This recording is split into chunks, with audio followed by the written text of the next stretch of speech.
They didn't ask for my help, they demanded my signature.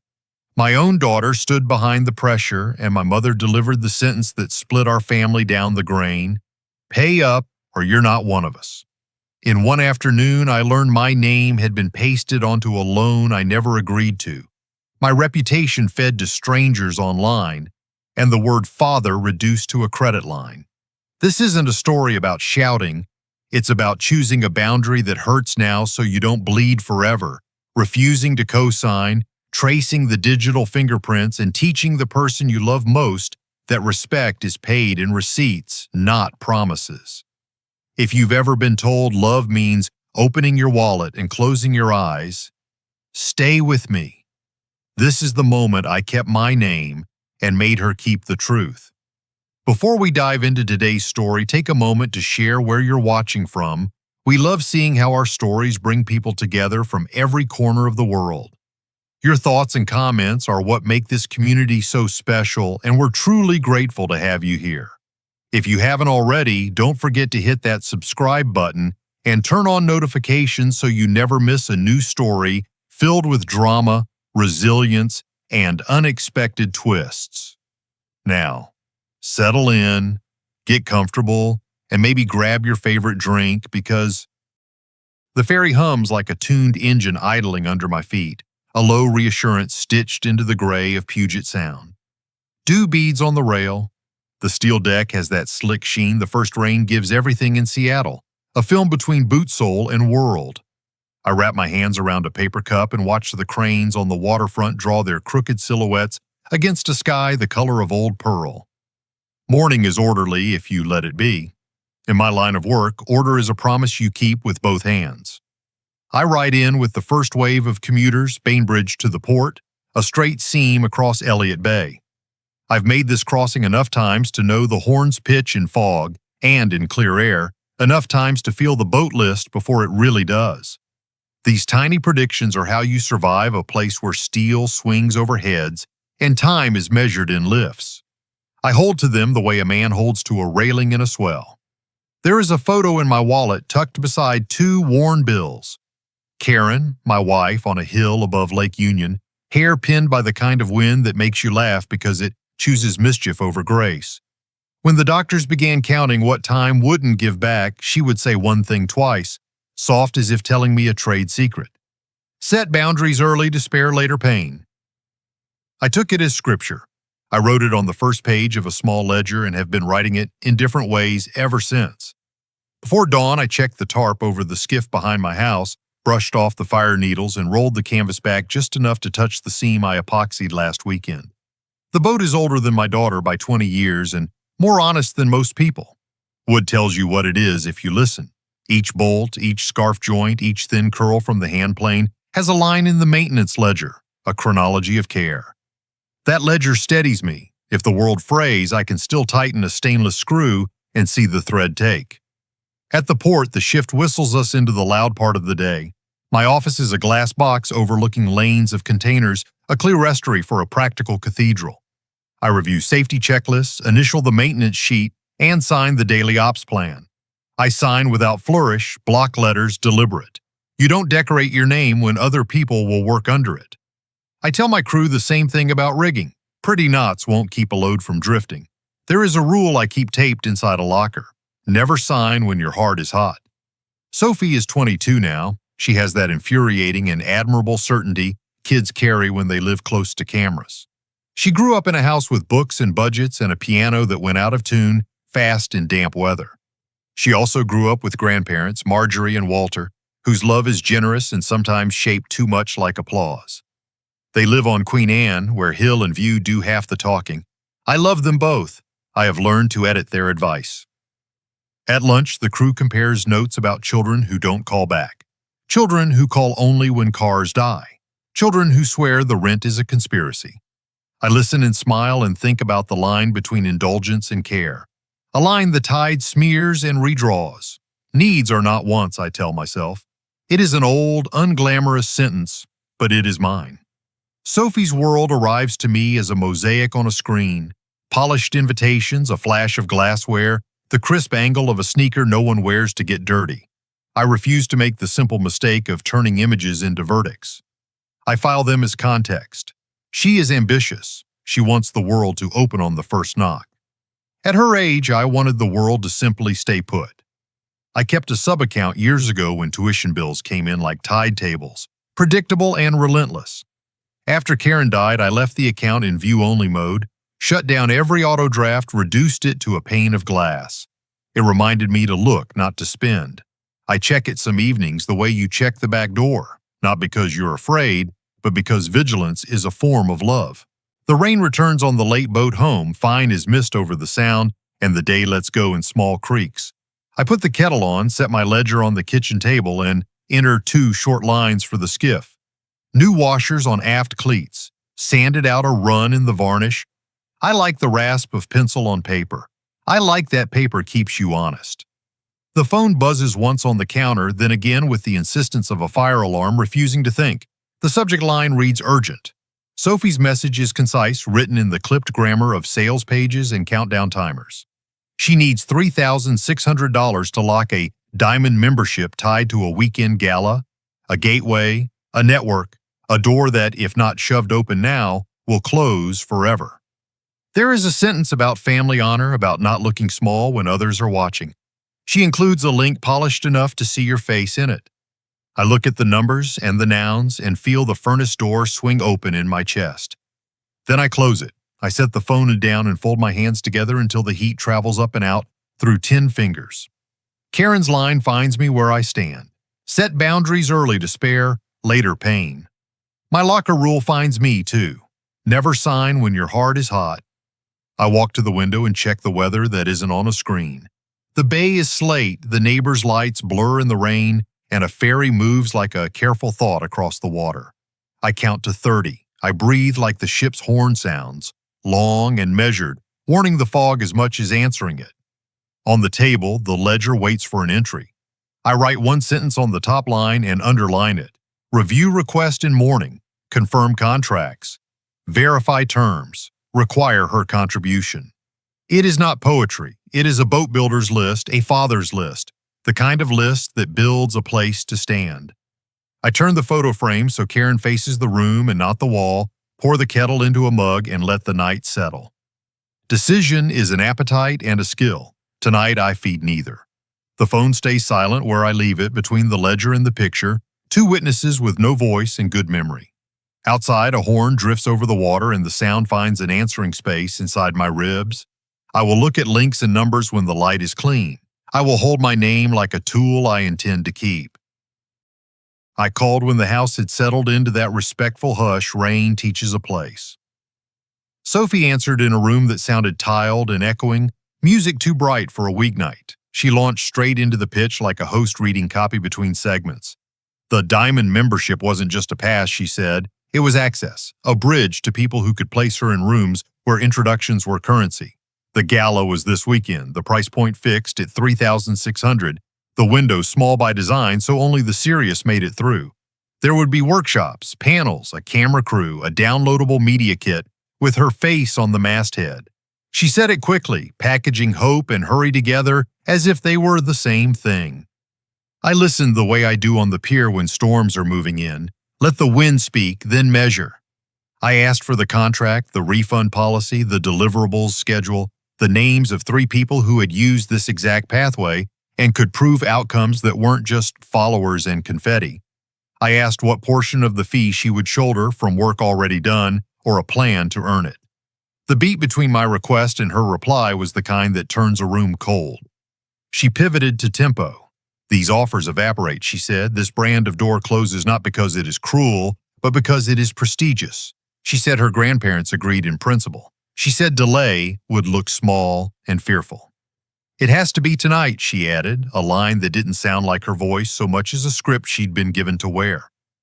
I told her I would review in the morning and send follow-up questions. I kept my tone flat as a level. She pressed a little more, and then the call dropped into a tidy silence. A minute later, my phone lit with my mother's name. Marjorie doesn't waste salvos.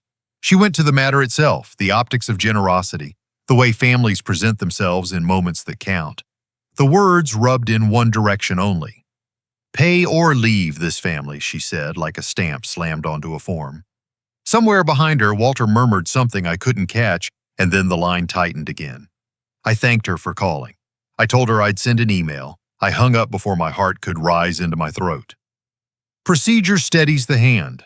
I opened the laptop and drafted a message to Sophie and Marjorie with Walter copied, 4 short paragraphs any auditor would respect.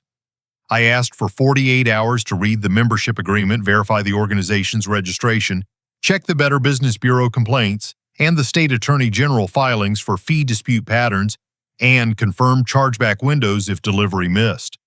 I asked Sophie to identify her contribution percentage and her plan to fund it.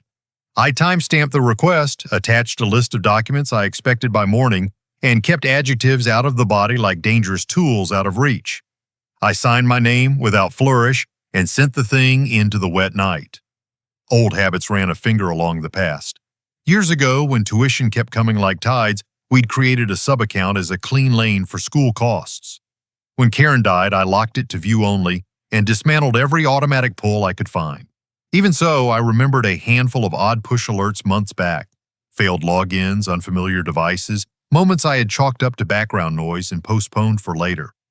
Karen's old laptop still lived in a drawer, powered down but not dead, with the kinds of legacy sign-ins a household keeps too long because grief teaches you to save every password as if it were a photograph. I wrote 2 lines in my ledger: device audit, password rotation. The pencil left a soft trench in the paper, and for a second, I felt the old carpenter's calm. I logged into the bank dashboard and confirmed the sub-account settings. Glass only, no valves, no pipes. Nothing moved tonight. I scrolled back through the last quarter and let 2 small anomalies catch in the sieve of attention. Ancient dust more than footprints, but I flagged them for morning anyway. If a plank creaks, you don't accuse the hull, you kneel and listen for where the sound begins. On the table, the ledger became a decision pad, columns the length of a hull. Verify entity registration. Check BBB and AG complaint histories. Confirm refund and cancellation language against state statutes. Search for reviews that name dates and deliverables, not just vibes and hyperbole. Map out a split funding plan with Sophie's share leading, not trailing. Write to the event organizer as if I were a boring man with a sharp pencil and a long memory. The checklist looked like boat work because the work is the same. Find the rot, dry it out, and sister the frame if you must. Rain hissed against the windows. I cracked one open to bring the night air in, salt and cedar, and the faint sweetness of wet earth beneath the deck. The kettle ticked once, then again as it cooled from a boil. I set Karen's photo so she looked into the room and not at the wall. These were rituals, not superstition, ways to let the pulse settle so the mind could do its job. I drafted one text to Sophie that fit in a single breath. Reviewing. Morning update. She replied with a thumbs up I chose to read as patience. I didn't answer Marjorie's latest message, a curt reminder that appearances matter. I have learned slowly that silence can be a tool when the first words on your tongue would stain the floor. I closed the email client and folded my hands as if in a pew, not to pray, but to keep from typing while heat still lived in the wrists. If I was going to be measured tomorrow, the yardstick needed to be straight. The house felt like a ship at anchor. Every sound known, every light on a dimmer so your eyes learn to trust the dark. Far off over the water, a ferry horn marked distance, not danger, the way lighthouses announce themselves to ships that are not lost. I put the ledger on top of the laptop so the pencil lines would be the last thing I saw if I woke and reached for answers without coffee. Boundaries first, then decisions, and only then if the facts warranted money. Before I slept, I thought about the sentence my mother had thrown like a spear. There are words that break bones and words that test them. If this was a test, it was not of my love, but of its terms.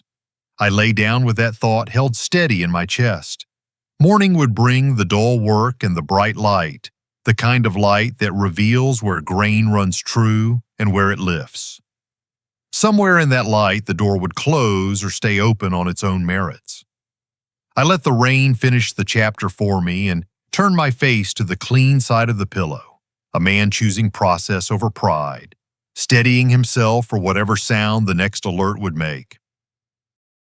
The alert lands between coffee and toast, a sterile ping slicing the room. Subject line, large transaction or loan workflow flagged.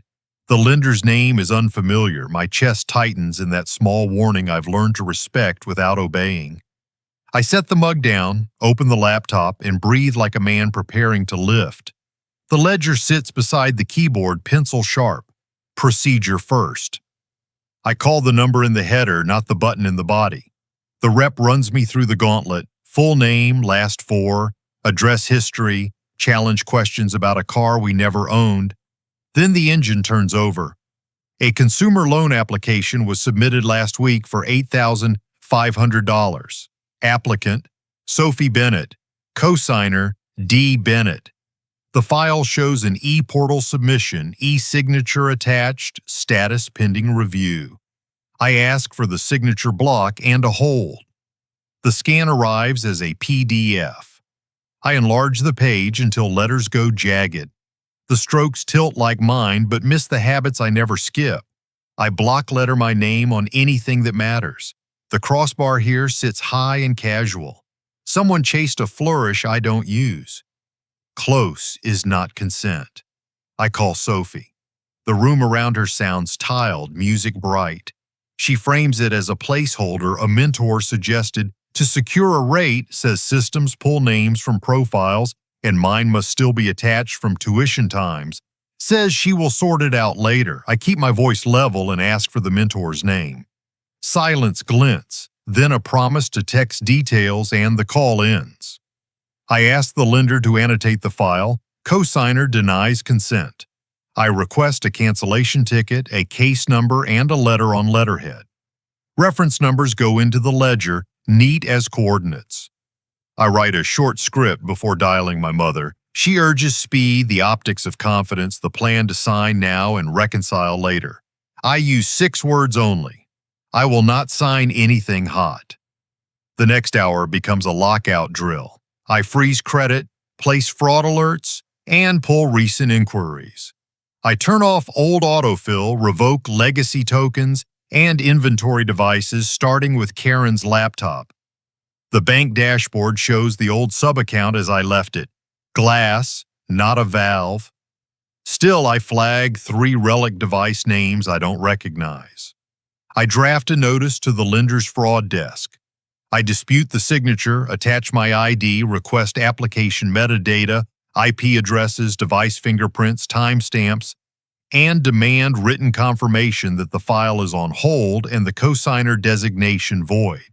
The email goes out with a crisp subject line and a printed copy slides under a paperclip. Paper refuses magic tricks. On the ferry, I pick a bench, a long horn measures distance. I write a timeline from last night's ultimatum to today's ping, each entry a plank. I am not building a case against my daughter. I am building a floor to stand on while I listen to what the facts say. Back at the port, muscle memory walks me through safety checks and shift briefs while my mind dices the morning. Cranes swing like clocks. Radios crackle. I feel steadier among steel because steel tells the truth. If a pin is bent, you see it. By midday, the lender calls to confirm the file is locked and under review, cancellation pending fraud verification. They provide a case number I write twice, once in the ledger and once on a sticky note at hand. I ask the rep to read back the notation, cosigner denies consent. She does. I thank her and hang up. I send one text to Sophie. Application frozen for signature dispute. Meeting counsel this afternoon. We'll review facts tomorrow. I decline to answer the bubbles that appear and vanish. Temptation is a wind. A man can lean into it or step behind a wall until it quits. I forward the packet to Elena Ruiz, the financial lawyer Karen trusted when we were still drowning in medical paperwork.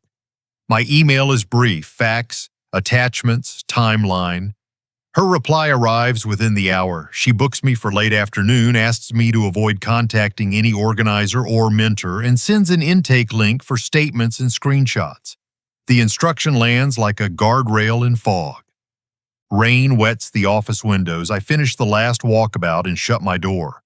The signature scan sits on the desk, half under Karen's photo.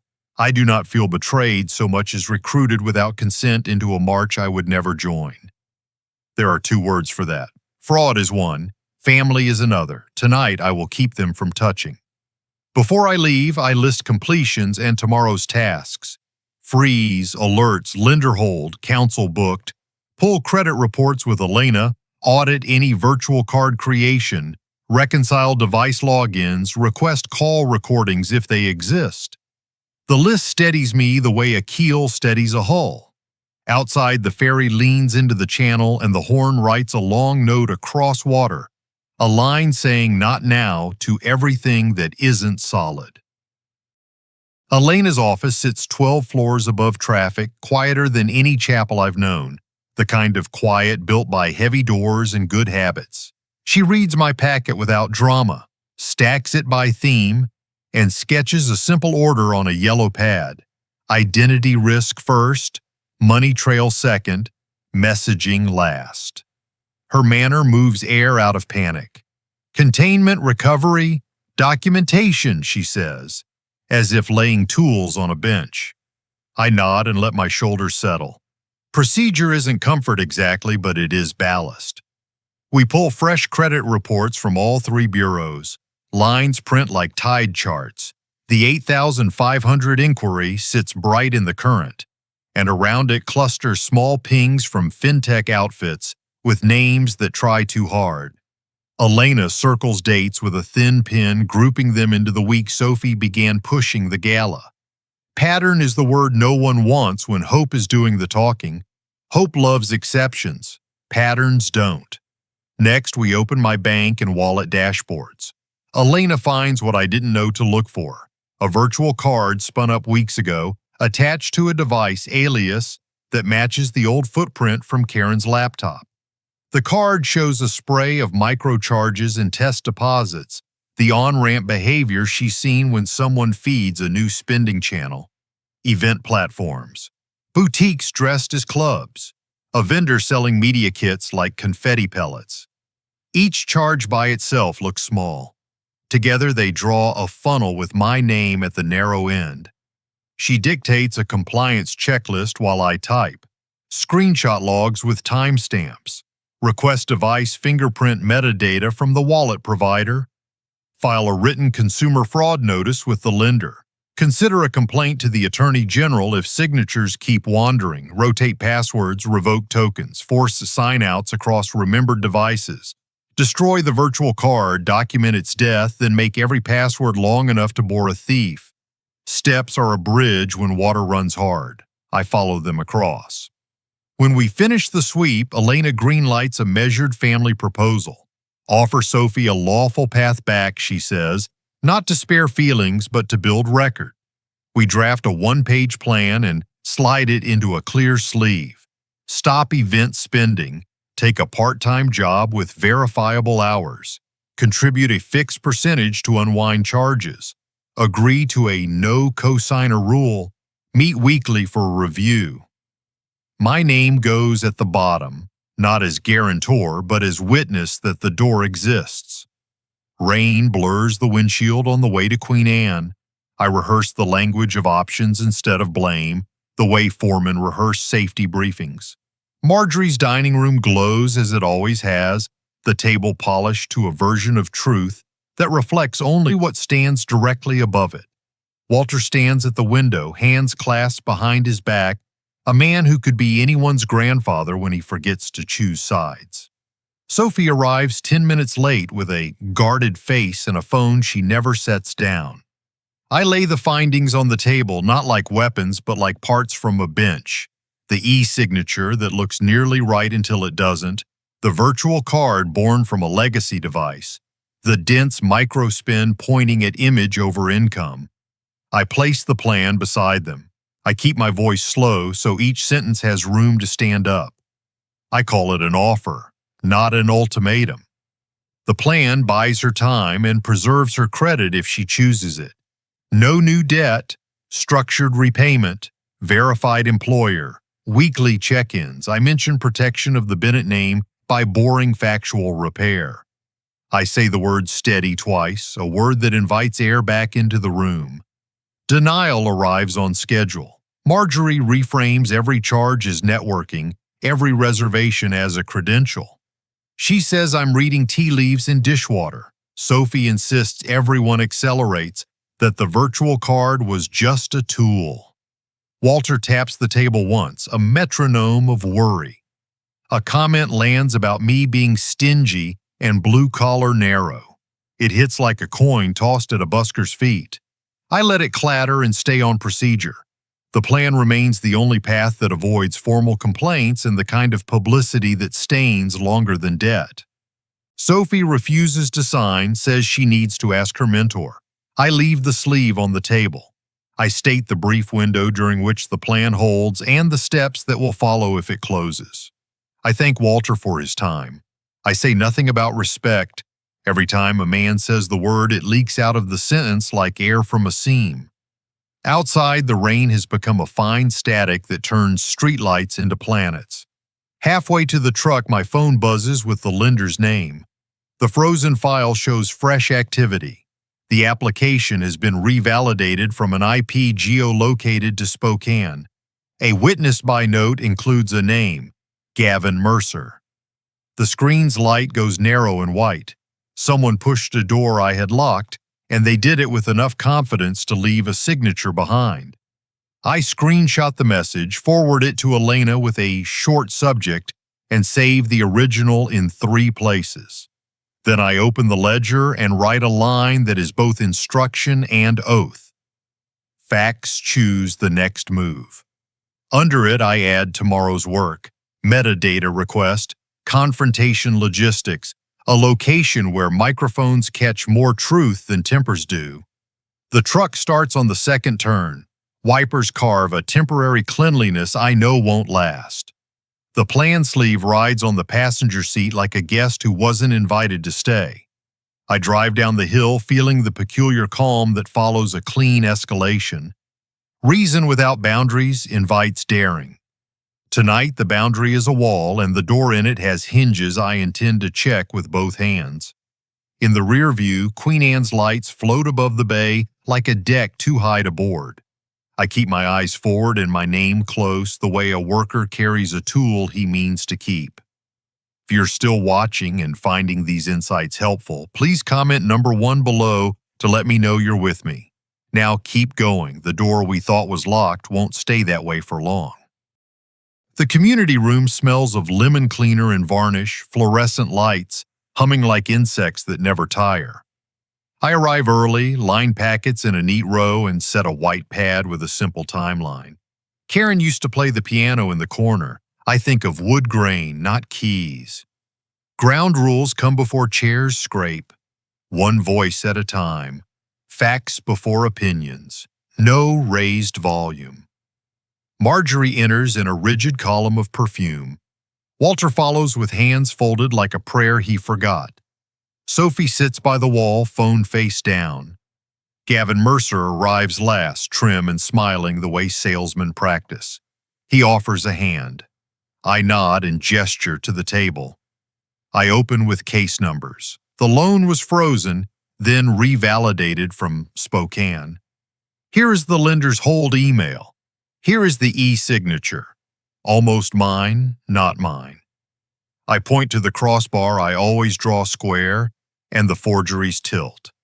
Copies pass left to right. A recorded call plays next, a clipped excerpt from a voice I do not name. He explains how the portal will prompt the cosigner profile and how to resubmit if it doesn't populate. The audio is tinny but clean. I let it finish and set the phone down as if it still burned. Screenshots follow like shims. Virtual card creation tied to a legacy device, microcharges to event platforms, test deposits, boutique vendors. Walter leans in. Marjorie says they are tools. I draw a diagram. Old laptop to wallet, wallet to virtual card, card to vendors, vendors to promises. Lines do not accuse, they connect. Elena joins on speaker for 2 minutes, voice even and precise. Posture, disputed signature, fraud case open, metadata requested, State Attorney General notice if attempts continue. She notes undisclosed referral pay is conflict, potentially actionable. She drops. Gavin uses the space. He calls hidden pay industry standard, says bold people accelerate, says my caution is fear in a hard hat. I narrow the frame. Did you receive any fee tied to my daughter's enrollment or loan attempt? He floats ecosystem, thank yous, speed, and never lands on commission. I return to paper. The virtual card came off credentials no one needed. The revalidation arrived within hours of my visit to Queen Anne. Sign now, clean later is how messes become permanent. I write Spokane beside the date in block letters. Marjorie makes the optic speech, families must not look small. Generous people act first and sort later. I reply with dates. She says, pay or leave this family. Sophie's shoulders shift, what? Then settle. One more clip. The line about stored profiles and resubmitting. A fairy horn carries across wet streets and sets my breathing to account. Gavin produces his counter, screenshots slide across the table, time-stamped and crisp. They show Sophie asking him to push, to accelerate, to get past the blocker. The words feel like pebbles in a shoe. I thought already tight. It is not betrayal that takes my breath. It is haste wearing my daughter's face while borrowing my name. Silence stands beside Walter. Marjorie doubles down. Results matter. Methods tidy themselves later. Sophie looks at the piano the way you look at a door you are not ready to walk through. I choose stillness until my pulse slows to speech speed. I set 2 documents in front of Gavin and Sophie and one by Marjorie's elbow. A formal non-consent notice forbidding any use of my name on loans, wallets, cards, memberships. Then I speak one sentence I can live inside. No cosign, no funds. If any profile uses my name, we will litigate. The words are poured concrete. They cure as I say them. I restate the door still open. A 60 to 90-day plan. Stop event spending, take verifiable hours, contribute a fixed percentage to unwind charges, meet weekly for review, no new debt. The plan is not pretty, but it is strong. It protects her credit and our name by work instead of spectacle. It waits on the table without pleading. We end on my clock, not by collision. I thank the coordinator, pocket my ledger, and step outside. Rain turns the lot to film. The piano catches a sliver of light as the door swings shut. On the steps, my phone buzzes. The lender reports activity on the frozen file. Revalidated from an IP resolved to Spokane, witnessed by Gavin Mercer. Someone pushed the lock and signed a name to the push. I screenshot, forward the message to Elena, and save it twice. Then I write one line in the ledger, boundary set, next move, chosen by fax. Tomorrow we pull metadata and prepare complaints if one more hand reaches for my signature. I pause at the curb under a dim street lamp and let the rain beat on my sleeves until the fabric darkens. Breath steadies when counted. Steel honors straight lines. So does the signature. I think of Karen's hands on those piano keys, measured and sure, and I borrow that tempo. Resolve is quieter than anger. It simply holds. Rain feathered the windshield while the church lot emptied into a blur of red taillights. I stood beneath the overhang and let the air cool the noise inside my ribs.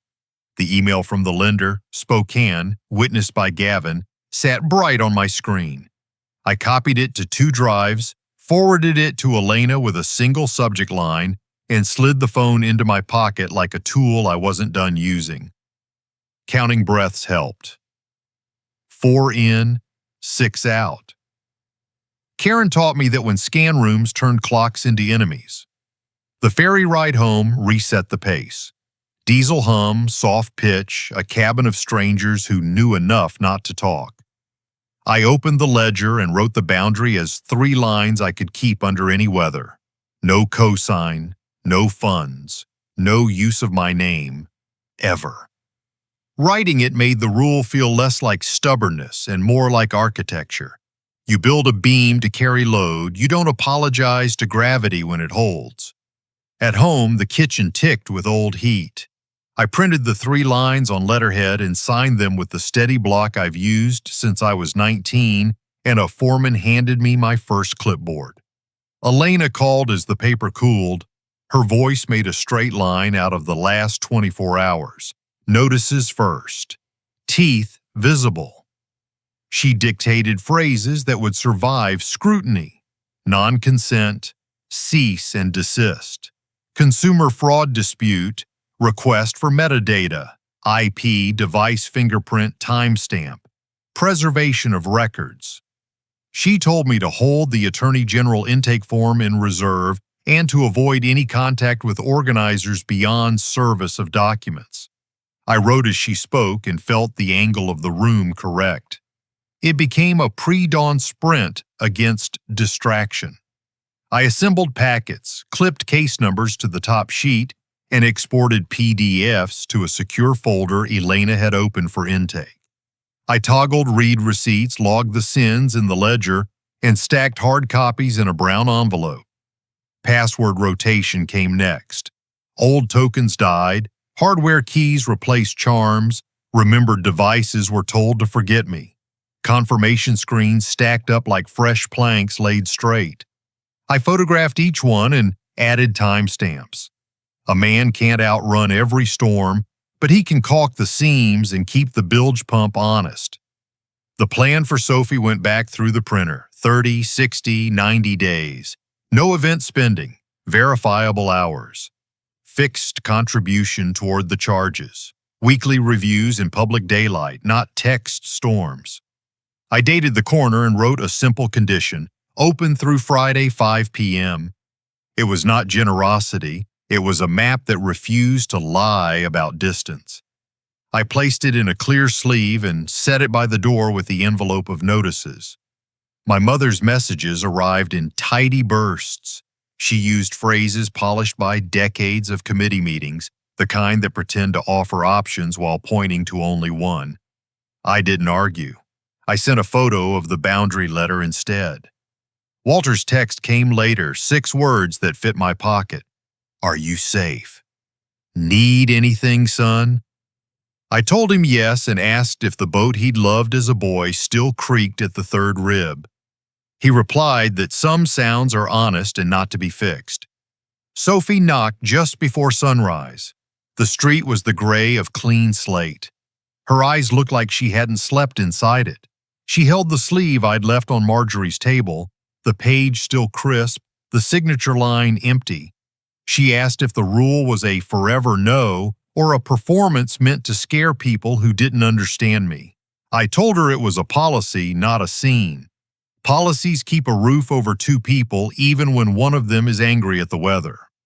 We stood on the threshold while the kettle began to think about boiling.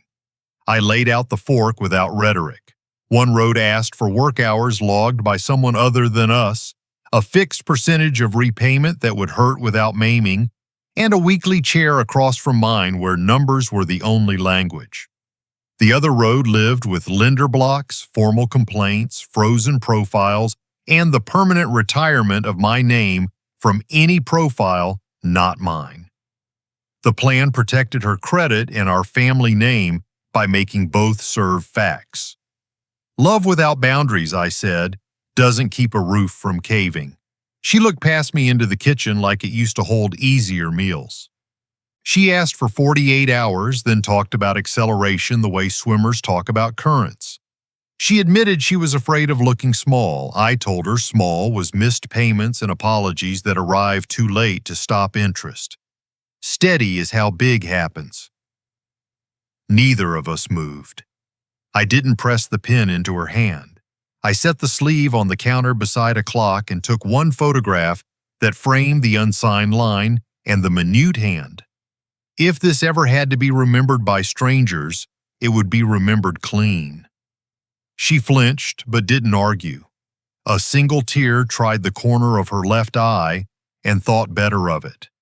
She left with her phone in both hands, walking like a person trying to keep glass from breaking. Emails went out after the door closed. Gavin received a do not contact notice copied to Elena. The event entity got a data processing objection under state law and a preservation request for all materials bearing my name. Certified mail labels printed with the lazy beauty of machines that don't doubt their purpose. I stacked the brown envelope by the door and felt the room level underfoot. Elena warned me to expect the retaliation people mount when money is denied. Distortion first, performance second. If the smear came, I was to document, route, and keep my hands out of the comment box. The advice sounded like dockside gospel. A man who argues with a wave drowns tired. Before I left for the port, a new follower ping landed, and then a message from an account that looked assembled by committee. Careful who you trust. I screenshotted, archived, and shut the app. The envelope rode shotgun on the ferry while the sound wore a lid of pewter. I kept the boundary letter folded in my breast pocket where a foreman used to keep pencils. No cosign, no funds, no use of my name, ever. I could feel the weight of the paper against my shirt and the steadiness it asked of me. Some days resolve is loud. Today it was a beam you walk across without looking down. The first post finds me at the metal stairs, rain stippling the treads, a horn dragging a long note over the bay. A supervisor angles his phone so the screen catches the dawn. The clip is from the church room, color oversaturated. My sentence cut in half so it sounds like refusal without context. The caption stacks words like bricks, controlling, withholding, unfit. I feel the stair flex under my boot, the place where steel admits weight, and I make myself stand still until the heat passes. An email arrives before the coffee finishes sinking through its filter. Contractor Legal cites reputational risk and pauses a small subcontract pending review. The note is careful, not cruel. It has the tone of a bridge tender who doesn't know if your mast clears. The union steward schedules an afternoon sit-down and asks for whatever facts I can carry without turning the meeting into a trial. I put my phone on airplane mode for 60 seconds, breathing against the urge to reply to ghosts. Procedure catches me by the sleeve. I screenshot everything: the clip, the thread, the dog-piled comments, a burner account that joined last week and speaks in perfect hashtags. I copy links to a text file and email the bundle to Elena with the subject line a dispassionate noun. The incident ledger gets its own page: time, handle, URL summary. I do not measure outrage, I measure timestamps. There is dignity in counting what's real. Elena replies with a draft that clicks like a ratchet. Takedown notices for defamation and deceptive editing, preservation requests to platforms, and the seating vendor named in a stray watermark. A brief for my employer that sticks to dates. Forged e-sign, case numbers, lender hold, counsel retained. She reminds me that comment sections are riptides. A swimmer wastes their lungs where a buoy does more good. I route her the original video and the full audio from the church room, then get back to the shift so men under a load don't wonder why their foreman's eyes are somewhere else. At noon, the union steward and contractor rep take opposite sides of a folding table. Warehouse lights glare. I present a short packet. Timeline, lender confirmation, Elena's letter. I asked for hold, not cancel status while the evidence is verified. The steward nods, a man measuring the feel of a cable before trusting it to a crane. The rep underlines a paragraph about open fraud investigations. We shake on a pause and a review window. It is not victory, just oxygen. Elena pulls another lever and loops in Noah Sterling, who treats the internet like a topography you can survey if you know what to name. I forward him raw links, the burner handles, and a direct message from a cautious account. Careful who you trust. He builds a map where my intuition saw noise. Timestamps cluster like fish schooling. Captions repeat in the same order, typos migrating in sync. The hashtag push hits at 19 minutes past the hour, 3 hours in a row. Paid seeding has a tempo like any assembly line. One burner forgets themselves. In a vanishing story, they flash a receipt, low-cost boost, from a vendor that sells heat by the cup, not the furnace. Noah scrapes the cached page before it fades and lifts a digital wallet ID from the invoice. He cross-references it with the logs Elena and I pulled in Chapter 4 of this mess, and the numbers line up like bolt holes. The same device alias, the same recovery email pattern that rode the virtual card onto boutique checkouts. He chooses his verbs carefully. The wallet lines up with the on-ramp that fueled the event spend. Access overlaps. Intent remains under investigation. Elena sends a demand to identify to the vendor and the platforms, citing ongoing harm, open fraud case numbers, and Noah's preliminary attribution.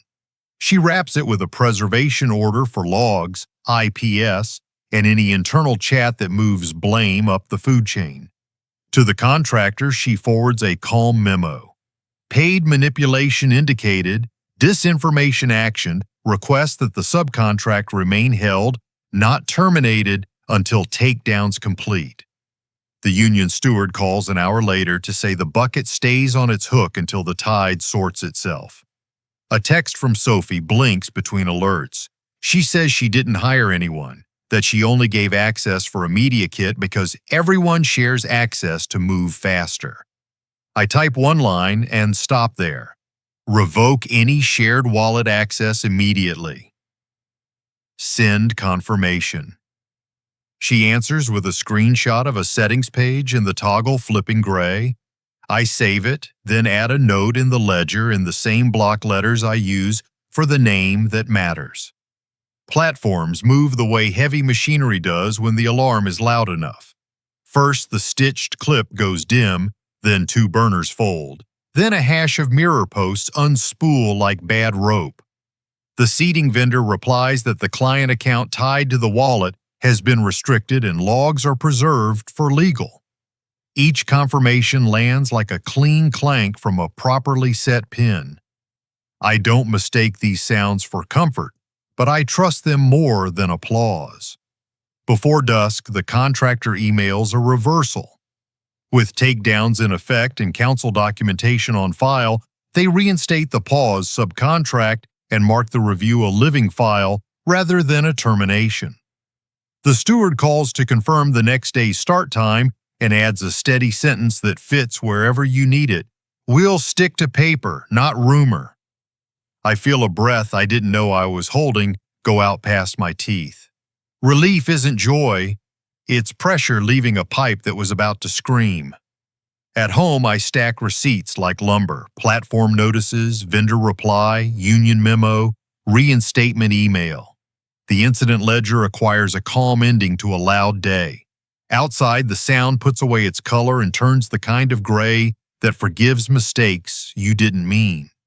I place the work packet in a drawer where heat won't warp it, then open the boat ledger to a blank line and trace a finger where a seam will need fresh varnish in spring. Before the lights go out, I write one sentence that will be easy to keep. Offer a path back. Responsibility first. Repair next. I don't know what Sophie will choose, but the door can stay open without removing the hinges. The phone lies face down. The house makes the honest noises of a place built with correct nails.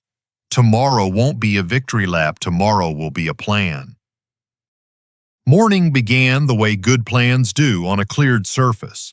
I wiped the kitchen table, squared the incident binder, and filed the reinstatement email alongside the platform takedowns and the vendor's preservation notice. Elena's latest message sat on top, neat as blueprints, final templates for a 30 to 60 to 90 plan, a non-use of identity agreement, and a one-page weekly review sheet. I printed them, the paper warm and rigid in my hands, and penciled 3 Thursday dates on a small calendar card. I added hygiene the way a dock boss adds chain to a lift. 2-factor authentication mandatory, hardware key for banking, recovery emails reset, wallet tokens revoked, screenshots for each step. A short reading list went into the plan: basic budgeting, chargeback rights, the difference between refund windows and grace periods. None of it was dramatic. All of it was the kind of work that keeps floors from sagging. Noah pinged a quick update. The seating vendor had preserved logs. I archived it with Elena's note to hold escalation in reserve. I chose a cafe that watched the light rail slide by, traffic moving like a metronome you could see. I arrived early, set the documents in a clear sleeve, uncapped a pen, and oriented the calendar card so the Thursdays read left to right like a promise you could keep in public. When Sophie walked in, she looked smaller than the week had tried to make her. Hair pulled back, phone pocketed before she sat. I opened with facts. Work restored, posts removed, logs preserved. No victory lap, just the ground we were standing on. The plan worked like a ladder. 30 days. Stop all event spending, revoke any shared wallet access, and bring confirmation, secure a verifiable part-time job. Set auto pay for the first repayment and show it posted. Arrive next Thursday with a pay stub and a banking screenshot. 60 days. Complete the financial literacy module Elena recommended. Make the second repayment. Permit no new credit inquiries. Write 3 paragraphs about the pressures that tug hardest and bring them for discussion. 90 days. Third repayment. Confirmation that every virtual card lineage is closed. A graduation meeting where we convert weekly reviews to a monthly cadence and choose goals that cost time, not debt. Between the rungs stood the wall, non-use of my identity, no cosigns, no wallets, no accounts fueled by my credentials, immediate legal remedy for any breach. I set that agreement beside the plan, then slid over the weekly review sheet. Thursdays at 7, 15 minutes, checklist at the top. Pay stub, bank screenshot, wallet security page. Rituals carry weight if you make them simple and keep them short. I'm afraid of looking small, she said, the words thin enough to pass through steam. I told her the plan wasn't about size. It was about load. Small, I said, is missed payments and apologies that arrive after interest. She asked whether finishing the course would change how I saw her. Paper first, I said, then progress. The line felt less like judgment and more like a handrail. She read every page and signed, hand steady, face still. I countersigned as witness, dated both, and used my phone to photograph the signed text, cropped tight, no faces, sent to Elena's secure inbox. We each kept a copy. The cafe's hum rose and fell around us, indifferent to repairs made at a table with a view of trains. I offered modest job leads I'd collected without romance, a kiosk on the Bainbridge ferry that needed a morning cashier, and a neighborhood photo studio that wanted an assistant to log equipment and scrub backdrops.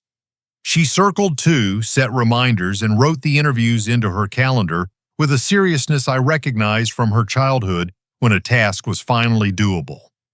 We locked the first 3 Thursdays and shook hands instead of hugging, because sometimes a contract needs the quiet of form.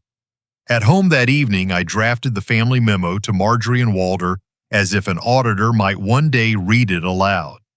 Timeline first, disputed loan, forged e-signature, lender hold, smear campaign, takedowns, reinstatement. Then the plan. Sophie had signed the 30 to 60 to 90, and I had signed the non-use as policy, not punishment. The invitation came last, a conversation 6 months from now if we could agree on ground rules. No ultimatums, no funding debates, facts first, low voices, chairs facing the table. I didn't polish the memo, I made it straight. I attached the case numbers and Elena's summary letter, sent it by email, and printed a hard copy for the folder where feelings don't get to annotate. Walter replied with a single line, proud of steady. And I let myself smile where no one had to see it. Marjorie did not respond, which was its own kind of weather report. Before bed, I pinned the 3 Thursday cards to the refrigerator with a magnet shaped like a buoy. The house sounded different. Less siege, more scaffolding. I put the plan copy in a drawer Karen used to keep recipes, then opened the boat ledger and wrote a new line beneath a spring maintenance note. Repair equals repetition done right. The pencil groove looked like a small keel. I allowed myself one simple picture of the weeks ahead. A girl behind a counter handing change with a practiced smile. A studio floor swept of tape and sand. A phone screen showing auto-pay posted. A Thursday night table with 2 chairs, 2 pages, 15 minutes, and a pot of tea. No speeches, no heroics, just intervals a person could cross without borrowing against herself. When the lights were out, I held the non-use letter the way some men hold old photographs. Not because paper can love you back, but because it can keep you from loving wrong. The boundary stayed policy. The door stayed open. Hope was allowed in the room as long as it paid rent on time. Day 30 looked like paper and proof, not fireworks. At 7 on the dot, I set 2 chairs at the kitchen table and placed the checklist between us. Sophie arrived with a ferry kiosk pay stub folded into fourths and a bank screenshot where the first repayment glowed in a tidy green. Her wallet security page showed the shared access toggles turned off and the log of devices pruned to 1 phone and 1 laptop. I logged timestamps in the ledger and clipped the copies behind the month's tab. We didn't toast or pose. We noted, initialed, and let the quiet earn its keep. Work steadied on my side, too. The contractor memo arrived with the subject, Status Good Standing, a phrase as plain and welcome as a clean bill of health. I filed it beside the platform takedown receipts and the seating vendor's preservation notice. Noise had lost its job.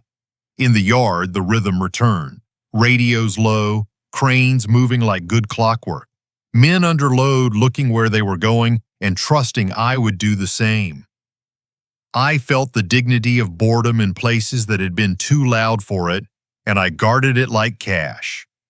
Weeks 5 through 7, Sophie learned the kiosk cadence by muscle and patience. She texted 2 updates that sounded like someone measuring, not performing, a morning shift added after a coworker bailed, and the first time a customer's thanks didn't feel staged. On weekends, the photo studio took her for 4-hour blocks. She wiped backdrops, logged lenses, and learned the soft cough of a camera shutter when you care enough to clean it. She brought home the smell of paper and dusted velvet instead of neon and urgency. The apartment looked less like a staging area and more like a place a person could afford to leave and return to. On day 45, Elena forwarded Noah's confirmation that the seating vendor had frozen the account tied to the wallet and preserved logs. She recommended we keep escalation on the shelf unless the smoke returned. I archived both notes where they belonged, not as trophies, not as weapons, but as documentation that allowed other things to breathe. The rule still held, I don't argue with waves, I build rails for when they come back. Day 60 took more ink. Sophie laid the second repayment and a fresh credit pull on the table, no new inquiries. She also slid over a printed certificate from the financial literacy module, a PDF with frugal fonts and awkward clip art that nevertheless did exactly what it promised. Tucked behind it was a 3-paragraph journal about temptations that tug in single syllables. Faster, shinier, everyone. I treated it like data. We circled what could be engineered, reminders, auto transfers, leaving the phone in the other room when she planned. We didn't turn the pages into confession or absolution. We turned them into settings. Between 60 and 70, we ran a device hygiene audit together. The wallet page showed the virtual card lineage fully closed. 2-factor authentication sat where it should, and a hardware key occupied a little square on her keyring, unpretty and correct. Recovery emails were reset to an address only she controlled. Screenshots joined the packet with the same quiet authority as receipts. The ledger took their timestamps and made them part of the hull. Elena wrote that Gavin had refunded his referral thank yous under council pressure, and his platform access remained suspended. The memo used careful nouns, refund without admission, and I filed it without ceremony. My quarter at the port closed with a safety note praising our shift for 0 incidents. I initialed the line and thought about the difference between applause and trust. Applause makes a moment. Trust makes a month. Walter stopped by one Saturday with coffee in a paper cup and stood with me by the skiff. He asked about spring varnish and ran a fingertip along a seam that had held through 2 winters. Proud of steady, he said, a sentence sturdy enough to stand on. No advice, no angle. He left before the coffee went cold, which felt like its own small wisdom. A holiday card arrived from Marjorie with a printed wreath and both their names signed in ink that didn't try to shout. No ultimatums, no edits to the past. I put it in the folder labeled Family Correspondence, not Evidence, and felt something in my shoulders lower by half an inch. The kitchen seemed warmer for reasons that had nothing to do with the stove. I thought of how many arguments are really auditions and how many truces are really decisions about tone. Days 75 through 85, Sophie's posture changed. The studio supervisor emailed one polite sentence about reliability. The ferry kiosk offered more mornings because she showed up early and balanced a drawer clean. She stopped narrating her hours and started stacking them. Pictures on her phone turned into things she could afford to keep. Shoes that fit after walking. A second-hand winter coat that promised warmth instead of status. She moved differently through rooms, less like a broadcast and more like a person. Day 90, we called it graduation, and kept the celebration to 15 measured minutes. The 3rd repayment posted. The lender's letter confirmed the loan application voided with a fraud notation retained. The wallet security page looked like a checklist done twice. We converted Thursdays from weekly to monthly and set the next target.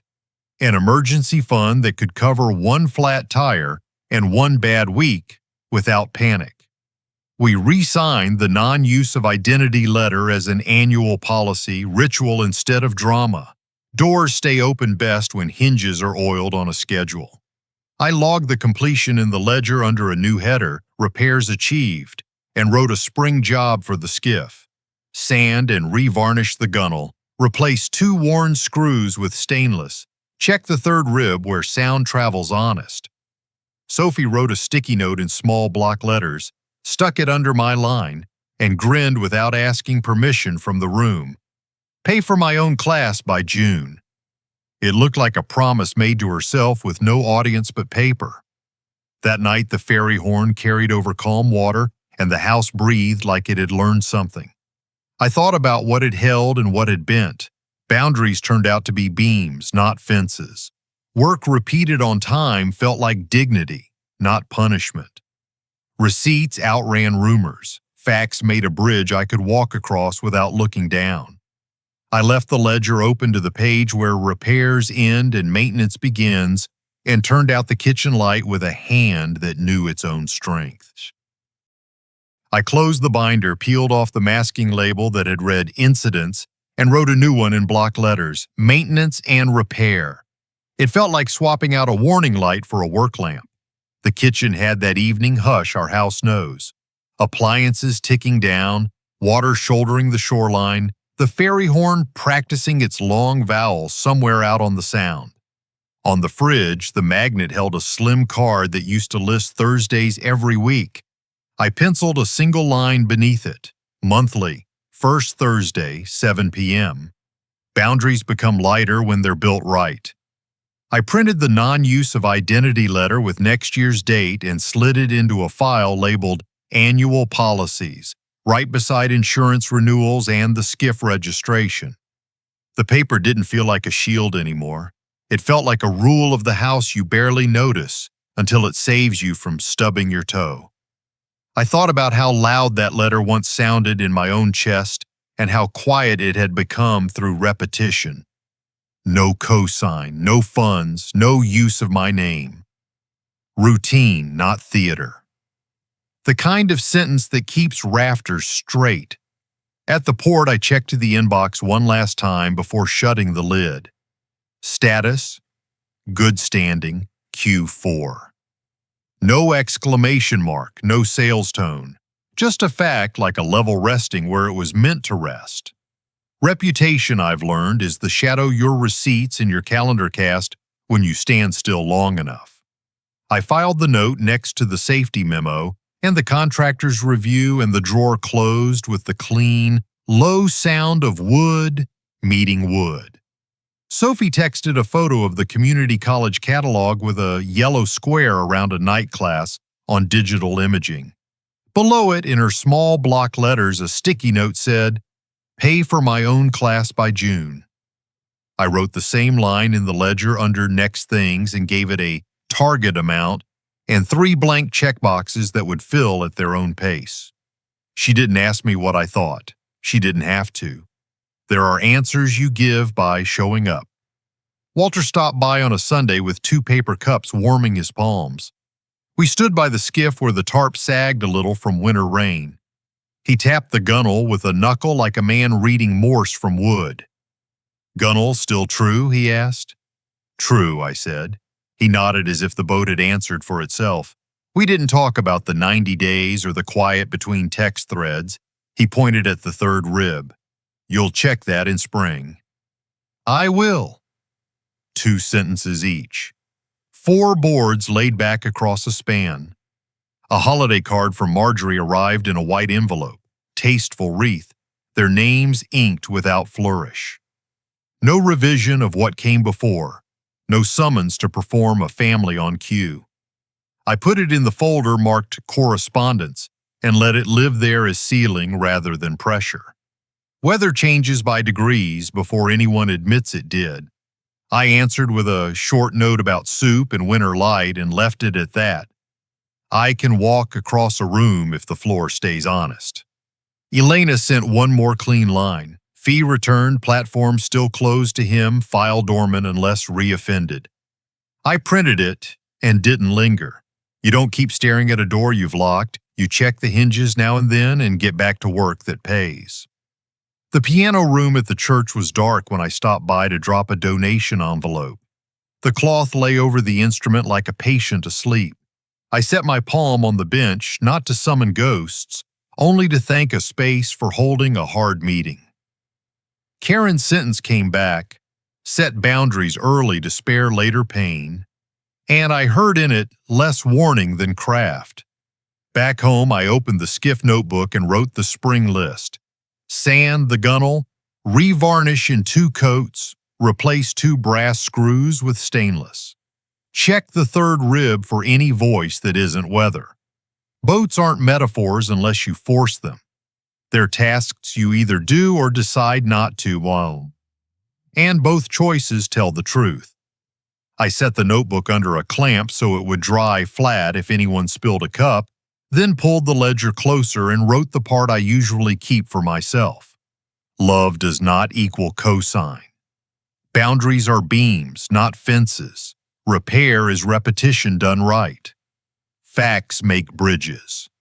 Dignity is a calendar kept.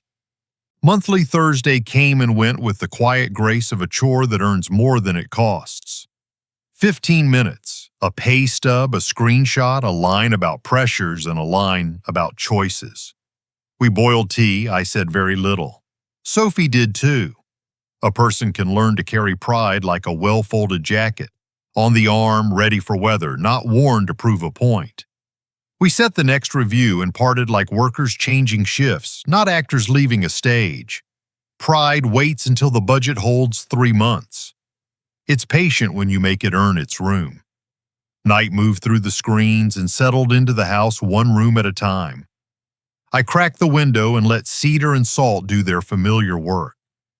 On the fridge, the magnet thunked once when I adjusted the Thursday card a half-inch right, the kind of fine-tuning no one sees, but that makes a line true to the eye. Down the road, the ferry horn drew a bar across the dark, unhurried, unafraid. I flipped the binder to the tab I'd labeled Next Things and let the pencil find its balance in my hand. There are stories that end with crowds and lights. This one ends with a line, tight and neat, added to a page that will keep taking lines as long as a steady hand meets steady paper. Stay with the truth. Let the rest leave. I set the pencil down, clicked off the light, and walked the hallway by memory. A man whose name stayed his own and whose house held because the beams were measurable and sound. In the next room, the ledger waited like a good tool, quiet, ready, exactly where I'd need it when morning asked for proof. In the end, what holds isn't noise or applause, it's the quiet proof you can point to when the room goes still. Boundaries aren't a wall against love. They're the beams that let love carry real weight. A promise without structure is only weather. But a policy kept, a payment made, a calendar honored, that's where trust puts on work boots and shows up again tomorrow. Repair rarely arrives as a single dramatic moment. It comes as repetition done right, small deposits of honesty, a budget that balances because it tells the truth, a habit that chooses steady over shiny. Reputation isn't what strangers shout online, it's the shadow cast by receipts and time.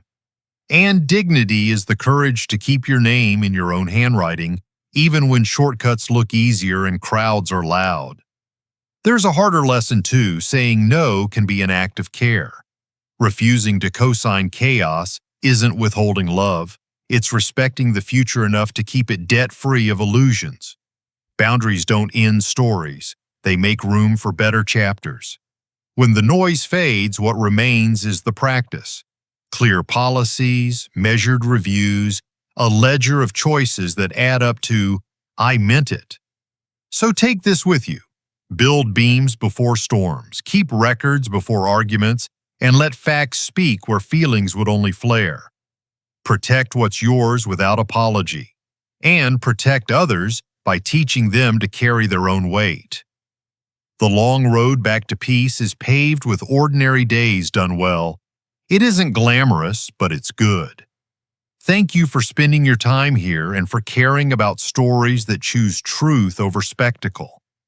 If something in this journey resonated, a line, a moment, a quiet turn, share your reflections in the comments. Tell us what boundary changed your life or what habit helped you rebuild when it mattered. And if you'd like more stories like this, please subscribe and turn on notifications so you never miss what comes next. Your voice keeps this community honest and steady. Until the next story, take good care of your name and let your receipts tell it well.